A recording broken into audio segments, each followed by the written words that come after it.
സീരിയലിൻ്റെ പുതിയ റിവ്യൂയിലേക്ക് എല്ലാവർക്കും സ്വാഗതം. കഴിഞ്ഞ എപ്പിസോഡിൽ നമ്മൾ കണ്ടതുപോലെ ജഗന്നാഥൻ രാജീവിനോട് പറയുകയാണ്, എനിക്കൊരു വിശ്വസനീയമായ ഒരു ഇൻഫർമേഷൻ ഇപ്പോൾ കിട്ടി.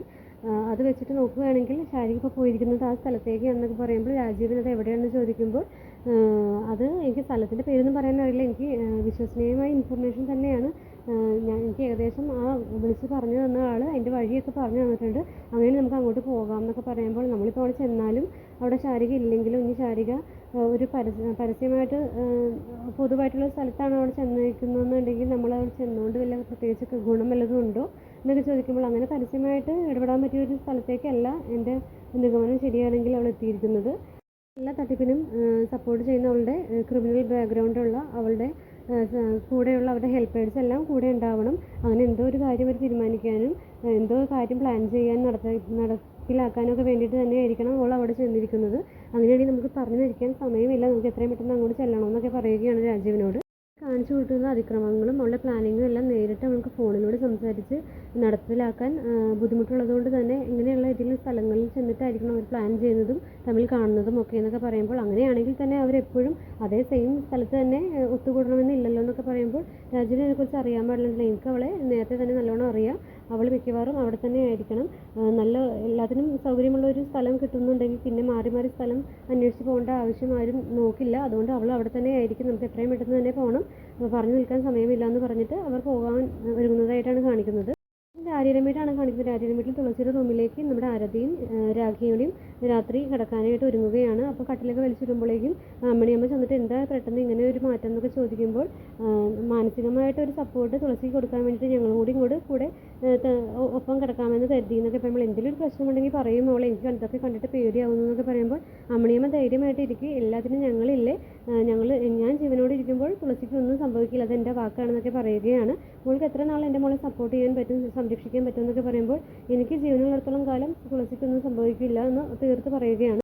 അമ്മണിയമ്മ ആ റൂമിൽ നിന്ന് പോകുമ്പോൾ തുളസിക്കും ധൈര്യം കൊടുക്കുന്നു, നിനക്ക് ഒരു വിധത്തിലുള്ള പേടിയും വേണ്ട, ഞാൻ നിൻ്റെ ഒപ്പമുണ്ട്, ഞങ്ങൾ രണ്ടുപേരുമുണ്ട്, നീ ധൈര്യമായിട്ട് കിടന്നോ എന്നൊക്കെ പറയുകയാണ്. രാജീവിൻ്റെ വീട്ടിൽ തന്നെ പെട്ടെന്നൊരു വണ്ടി വന്ന് നിൽക്കുന്ന ശബ്ദം കേൾക്കുമ്പോൾ നമ്മുടെ രാഖി എത്രയും പെട്ടെന്ന് തന്നെ ആ തോക്ക് എടുത്തിട്ട് അരചേച്ചിയുമായിട്ട് അങ്ങനെ തയ്യാറായിട്ട് നിൽക്കുകയാണ്, എന്തോ അപകടം മണത്ത്. പക്ഷേ അത് നമ്മുടെ ജയേട്ടനാണ് വന്നിരിക്കുന്നത്. ജയേട്ടൻ അപ്പോൾ അത് കാണുമ്പോൾ അത് കൊള്ളാം, നിങ്ങൾ പേടിച്ച് കുറച്ച് തോക്കൊക്കെ പിടിച്ച് നിൽക്കുകയാണെന്നൊക്കെ ചോദിക്കുമ്പോൾ ജയേട്ടൻ അങ്ങനെയൊക്കെ പറയാം, ഞങ്ങൾ പേടിച്ച് തന്നെയാണ് ഇവിടെ ജീവിക്കുന്നത്, ഇവിടെ ആണുങ്ങൾ ആരും ഇല്ലാത്തതല്ല എന്നൊക്കെ നിങ്ങൾ ധൈര്യമായിട്ടിരിക്കും, ഒരു കുഴപ്പവുമില്ല എന്നൊക്കെ പറയുകയാണ്. അതിനുശേഷം അവരകത്ത് എന്ന് സംസാരിക്കുമ്പോൾ ധൈര്യം പറഞ്ഞ ജയേട്ടൻ തന്നെ പറയുകയാണ്, ഞാനിന്ന് ഒരു സ്വപ്നം കണ്ടു, അതിനകത്ത് നിങ്ങളെ, അതായത് രാഖിയെയും കുട്ടികളെയും കുറച്ച് സംഘം വന്നു ചേർന്ന് ആക്രമിക്കാൻ ശ്രമിക്കുകയാണ്, രക്ഷിക്കേണ്ട രാജ്യം കൈകൊട്ടിച്ചിരിക്കുന്നതായിട്ടാണ് കണ്ടതെന്നൊക്കെ പറയുന്നത്. അതൊരു സ്വപ്നം മാത്രമല്ല, അങ്ങനെയൊന്നും ഒരിക്കലും സംഭവിക്കില്ലെന്ന് രാഖി പറയുകയാണ്.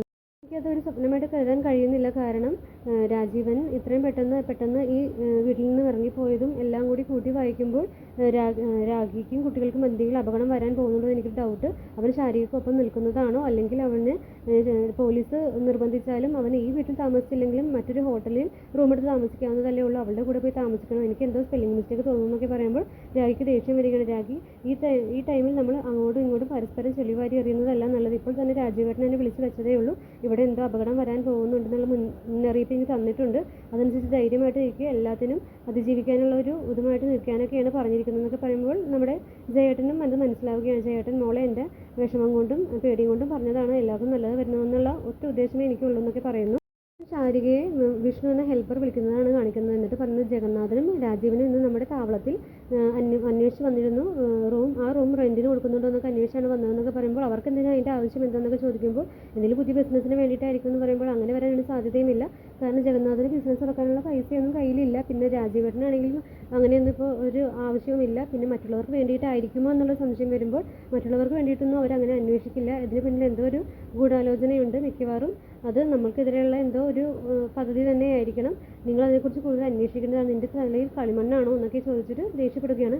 എന്തായാലും ഇന്ന് നമ്മൾ പ്ലാൻ ചെയ്തിരിക്കുന്ന കാര്യങ്ങൾ അങ്ങനെ തന്നെ കറക്റ്റായിട്ടെല്ലാം ചെയ്യണം, തുളസിയുടെ കാര്യത്തിൽ ഇനി ഒരു വിട്ടുവീഴ്ചയും വരുത്തരുതെന്നൊക്കെ പറയുമ്പോൾ അതെല്ലാം സെറ്റാണ്, അതെല്ലാം ഞങ്ങൾ തയ്യാറായി തന്നെ നിൽക്കുകയാണെന്നൊക്കെ പറയുന്നു. ശാരിക നമ്മുടെ യോഗേശ്വരനോട് ചോദിക്കുകയാണ്, രാജീവേട്ടനും ജഗന്നാഥനും എങ്ങോട്ടാണ് പോയതെന്നൊക്കെ പറയുമ്പോൾ അവർ പുറത്തേക്ക് പോയി, അതെനിക്ക് മനസ്സിലായി എന്ന് പറയുമ്പോൾ എവിടെയാണ് പോയതെന്നൊക്കെ എനിക്കറിയാമോ, അവർ എന്നോട് പറഞ്ഞിട്ടല്ല പോയത്, പിന്നെ ആണുങ്ങളെ സാരിത്തുമ്പിൽ കെട്ടിയിടുന്ന ഒരാളൊന്നും അല്ല ഞാൻ എന്ന് പറയുമ്പോൾ നിങ്ങളത് എന്നെ ഉദ്ദേശിച്ചല്ലേ പറഞ്ഞത്, ഞാൻ അങ്ങനെ തന്നെയാണ് എന്നൊക്കെ പറയുകയാണ്. എനിക്ക് വേണ്ടപ്പെട്ടവരെ കുറിച്ചുള്ള കാര്യങ്ങൾ ഞാനിപ്പോൾ അന്വേഷിച്ചുകൊണ്ട് തന്നെ ഇരിക്കും, അതിൻ്റെ കാര്യമൊന്നും എനിക്കറിയണ്ട. പക്ഷേ എൻ്റെ രാജീവേട്ടന് ഏതെങ്കിലും കുഴിയിൽ കൊണ്ടുപോയി ചാടിക്കാൻ വേണ്ടിയിട്ടാണ് ജഗന്നാഥൻ തയ്യാറെടുത്ത് നടക്കുന്നത്. എനിക്കത് നടക്കാൻ പോകുന്നില്ല. രാജീവേട്ടന് ഒരു ആപത്തും വരാൻ ഞാൻ സമ്മതിക്കില്ല എന്നൊക്കെ തീർത്ത് പറയുകയാണ് യോഗേശ്വരി ആൻറ്റിയോട് നമ്മുടെ ശാരിക. ശേഷം ഡാഡിയുടെ വീട്ടിൽ നമ്മുടെ വിഷ്ണുവും സംഘവും KSEBയുടെ ഒരു വാഹനത്തിൽ വന്ന് അവരെ ആക്രമിക്കാനായിട്ട് തയ്യാറെടുത്ത് നിൽക്കുന്നു. പുറത്ത് ഗേറ്റിൻ്റെ പുറത്ത് വന്ന് നിൽക്കുന്നതായിട്ടാണ് കാണിക്കുന്നത്. അവർ അവിടെയുള്ള ചുറ്റുമുള്ള ആൾക്കാർ ഉറങ്ങുന്നതിനും അതുപോലെ തന്നെ കറണ്ട് പോകുന്നതിനൊക്കെ വേണ്ടിയിട്ട് വെയിറ്റ് ചെയ്ത് നിൽക്കുന്നതാണ് കാണിക്കുന്നത്. അതിൻ്റെ ഇടയിൽ നമ്മുടെ ശാരികയ്ക്ക് ഒട്ടും ക്ഷമയില്ലാതെ അങ്ങനെ ടെൻഷൻ ആയിട്ട് അങ്ങോട്ടും ഇങ്ങോട്ടും നടക്കുന്നത് നമ്മുടെ ജഗന്നാഥൻ ശ്രദ്ധിക്കുന്നുണ്ട്.